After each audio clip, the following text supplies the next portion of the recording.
My husband and I come from the same background. The only difference is that his mother isn't of that ethnicity, so he wasn't raised in the culture like I was. When we started dating, I helped him reconnect with his roots. This eventually led to him reaching out to his estranged father's family and becoming close with them. I think my mother-in-law has sort of held that against me ever since. Throughout the course of our relationship, she has made multiple comments about how she doesn't like the amount of emphasis I put on my heritage. When we told her I was pregnant with twins, she later said something about not wanting her future grandchildren to care about that stuff like I do. I've learned to ignore her comments because trying to explain myself to her has never helped. And I try to avoid conflicts whenever I can. My husband and I decided that the babies would have a first name from our culture, and their middle name would be a typical American name. My parents did the same thing with my name too, so it was just a continuation of that tradition. My mother-in-law ended up seeing texts between me and my husband where we said the middle names.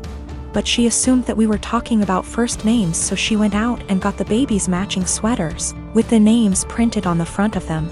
She showed the sweaters to me after they arrived. And I thanked her for the gift but didn't correct her on the fact that those were the middle names. I was sort of peeved that she had snooped through text messages to try to find out the names before we told her anyway. So I didn't want to give her their first ones on top of that. Last night when she was over at our house, she told me how relieved she was that we had chosen normal names for her grandchildren, and not a ridiculously difficult to pronounce name like mine. My husband asked what she was talking about. She repeated herself and he told her that actually, the babies did have names just like mine and he expected her to learn to say them. She brought up the text messages and the sweaters she bought, and then my husband explained our plan for their names. She got really pissed at me after that. Said I let her look like a fool for accepting the sweaters instead of telling her the actual names, which we still haven't shared with her, and that she'd be calling them by their middle names since that's what she knows them as now. My husband ended up asking her to leave. And after she was gone he said he wasn't upset at me or anything, but that he thinks I should have just told her she had the wrong info, instead of lying. My girlfriend, Rose, and I have been together for 4 years and she is 5 months pregnant with our first child.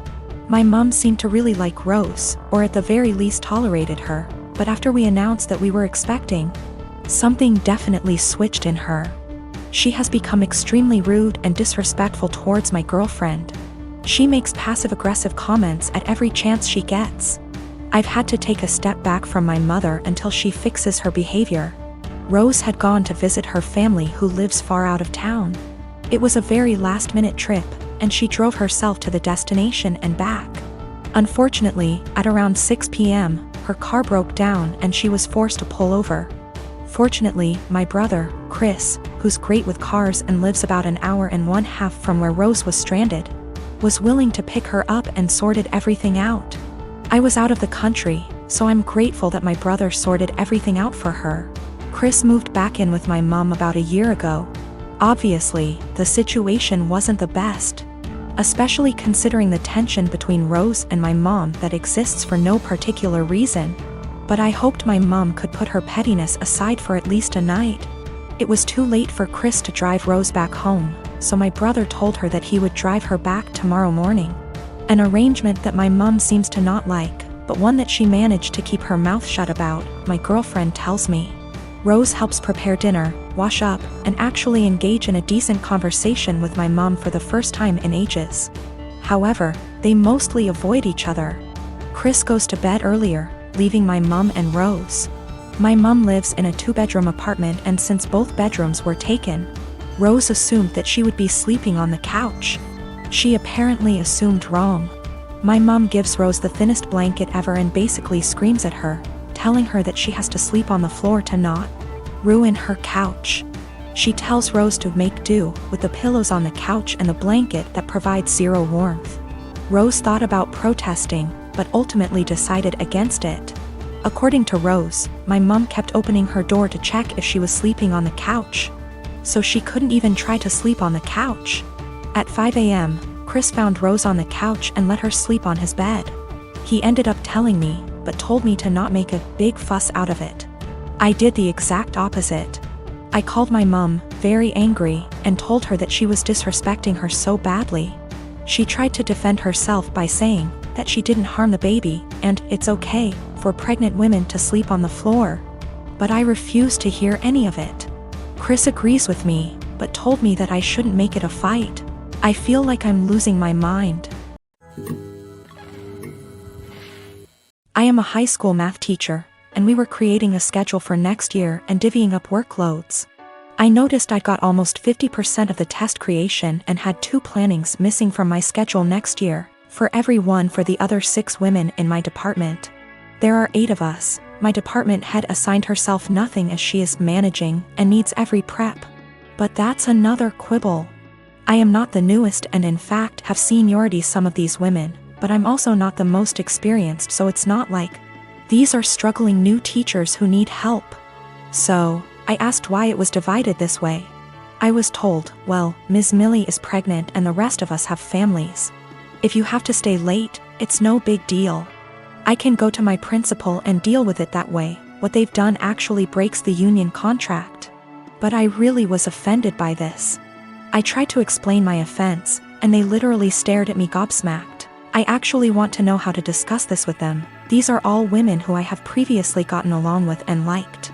When the last one, Ms. Millie, got pregnant this year, there have been some conflicts. She is in my grade level. And they made me take on some of her work basically because she had some complications. This I did, but I think planning for me to do more is very different than an emergent health issue. As well as some uncomfortable situations for me, having to participate and buy stuff for her baby shower. When I'm not really into those things, but I did so to not cause waves. A lot of people have advised go to the union, go to the principal, and I absolutely will if necessary. I want to be clear, I'm not worried at all that I'll be forced to work this schedule, but these are my colleagues. Many have been working with me 5+ years, and we have lots of meetings and times together, where it's helpful to get along.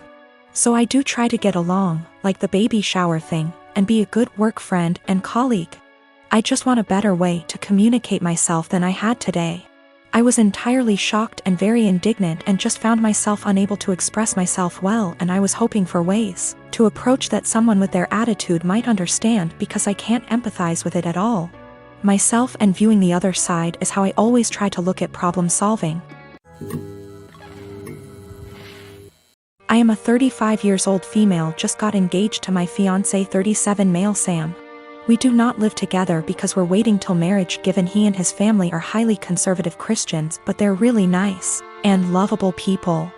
I had plans to spend NYE with Sam, but he said he was out for NYE dinner celebration with his parents, then called me again inviting me to join them, and I happily did. His parents were there, they welcomed me and ordered many dishes and desserts and drinks.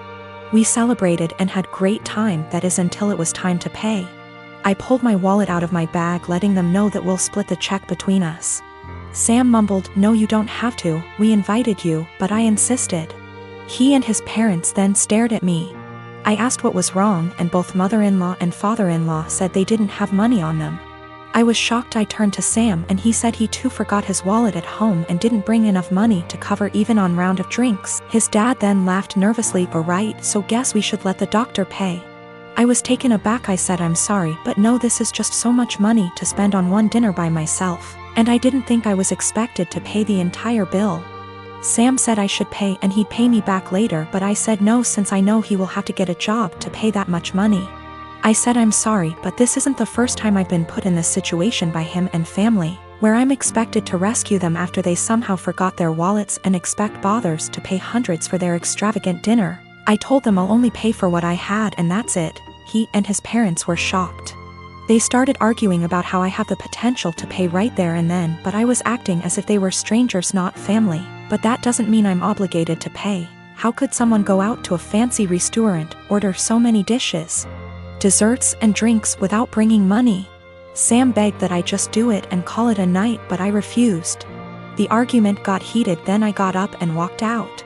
Sam called later at 2 a.m. basically yelling that I ruined NYE celebration and made his parents suffer, because I refused to pay the entire bill. AMD instead acted selfishly and paid only for myself, after they were gracious enough to invite me. I told him how unfair it was for me to pay. Even if I have a good salary doesn't mean I want to spend it all on fancy dinner. He didn't reply, he just said he'll pray that my parents will let this go, and not resent me after I basically damaged the relationship with them. I felt awful thinking I should have covered the bill instead of leaving.